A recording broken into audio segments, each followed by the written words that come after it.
भगवान श्री कृष्ण की भक्त मीराबाई की 525वीं जयंती के अवसर पर मथुरा में मीराबाई जन्मोत्सव का आयोजन किया गया, जिसमें प्रधानमंत्री नरेंद्र मोदी और उत्तर प्रदेश के मुख्यमंत्री योगी आदित्यनाथ ने शिरकत की। और इस दौरान प्रधानमंत्री नरेंद्र मोदी ने श्री कृष्ण जन्मभूमि मंदिर पहुंचकर गर्भगृह में पूजा अर्चना की। यहां पीएम मोदी ने मीराबाई के सम्मान में एक विशेष डाक टिकट और 525 रुपए का सिक्का भी जारी किया। जो पूरा दौरा है ये किन किन मायनों में और ज्यादा खास होने वाला है? देखिए, पहला तो ऐतिहासिक श्री कृष्ण का पर्व हमारे ग्रंथों में कहा गया है, सप्तद्वीपेषु यत् तीर्थ भ्रमणात् च यत् फलम प्राप्यते च अधिकम तस्मात् मथुरा भ्रमणीयते। अर्थात विश्व की सभी तीर्थ यात्राओं का जो लाभ होता है, उससे भी ज्यादा लाभ अकेले मथुरा और ब्रज की यात्रा से ही मिल जाता है। आज ब्रज रज महोत्सव और संत मीराबाई जी की 525वीं जन्म जयंती समारोह के जरिए मुझे एक बार फिर ब्रज में आप सबके बीच आने का अवसर मिला है। मैं दिव्य ब्रज के स्वामी भगवान कृष्ण और राधा रानी को पूर्ण समर्पण भाव से प्रणाम करता हूं। मैं मीराबाई जी के चरणों में भी नमन करते हुए ब्रज के सभी संतों को प्रणाम करता हूं। मैं सांसद बहन हेमा मालिनी जी का भी अभिनंदन करता हूं। वो सांसद तो है, लेकिन ब्रज में वो रम गई है। हेमा जी न केवल एक सांसद के रूप में ब्रज रस महोत्सव के आयोजन के लिए पूरी भावना से जुटी है, बल्कि खुद भी कृष्ण भक्ति में सरोबार यानी होकर प्रतिभा और प्रस्तुति से समारोह को और भव्य बनाने का काम करती। मेरे परिवारजनों, मेरे लिए इस समारोह में आना एक और वजह से भी विशेष है। भगवान कृष्ण से लेकर मीराबाई तक ब्रज का गुजरात से एक अलग ही रिश्ता रहा है। ये मथुरा के कान्हा गुजरात जाकर ही द्वारकाधीश बने थे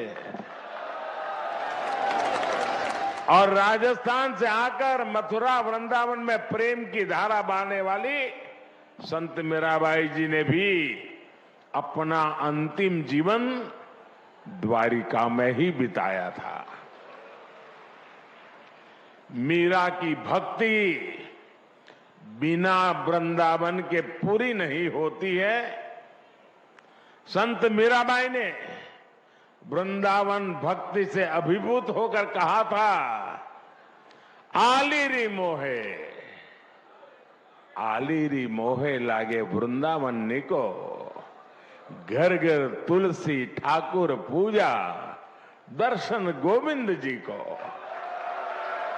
इसलिए जब गुजरात के लोगों को यूपी और राजस्थान में फैले ब्रज में आने का सौभाग्य मिलता है, तो हम इसे द्वारकाधीश की ही कृपा मानते हैं।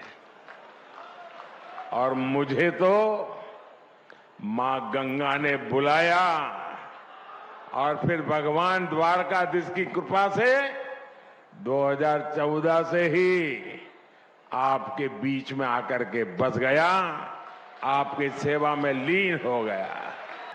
आदरणीय प्रधानमंत्री जी, पिछले 9.5 वर्षों से इस देश ने और भारत की 142 करोड़ की आबादी ने एक नए भारत का दर्शन किया है। ये नया भारत जिसका वैश्विक मंच पर सम्मान बढ़ा है। आज जब आप दुनिया में कहीं भी जाते हैं, पूरी दुनिया पलक पावड़े बिछा करके आपका अभिनंदन करती है, तो स्वाभाविक रूप से 142 करोड़ का भारत अपने आप को गौरवान्वित महसूस करता है। आपके नेतृत्व में भारत की सीमाएं सुरक्षित हुई हैं। आपने पिछले 9.5 वर्षों में देश की हर समस्या के समाधान को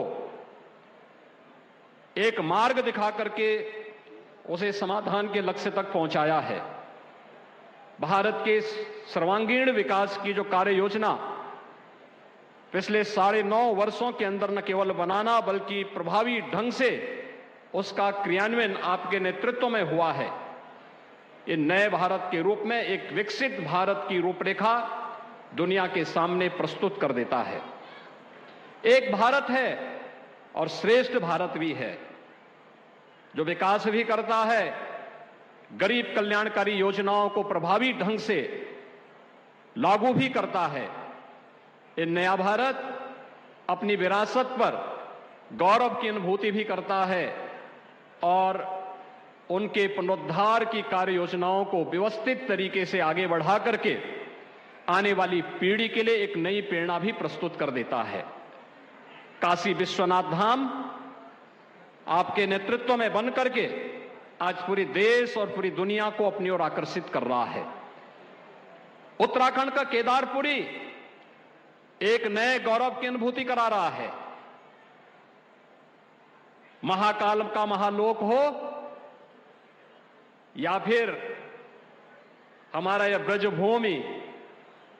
ब्रजभूमि में आपके मार्गदर्शन और नेतृत्व में मथुरा वृंदावन को नगर निगम का दर्जा देना रहा हो, या ब्रज तीर्थ विकास परिषद के माध्यम से यहां के उन सभी 7 तीर्थों को विकसित करके एक नई कार्य योजना के साथ आगे बढ़ाना, मथुरा, वृंदावन, बरसाना, गोकुल, नंदगांव, इन सभी को व्यवस्थित रूप से न केवल यहां की सांस्कृतिक विरासत को संरक्षित करते हुए उसके विकास के कार्यक्रम को आगे बढ़ाने का अभियान आगे बढ़ाया गया।